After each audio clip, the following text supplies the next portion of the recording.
मुग्धभावमधुरेण रञ्जयन् शैशवेन हृदयं व्रजौकसां गोकुले स विजहार केशव क्षीरवारिनिधिमप्यचिन्तयन्। अधः कदाचिच्छकटस्य शायित स्वकार्यपर्याकुलया यशोदया सलीलया पादसरोरुहं शनैरुदञ्जयामास सरोजलोचन।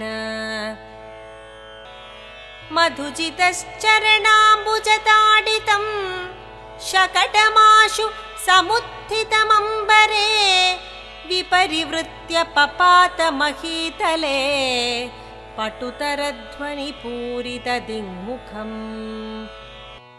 शकटं मधुसूदनस्य दृष्ट्वा चरणोदञ्जनविभ्रमेण भग्नम् अथ वारिनिधेर्विवेशगर्भं स्वरथस्यापि विशङ्क्य भङ्गमर्क।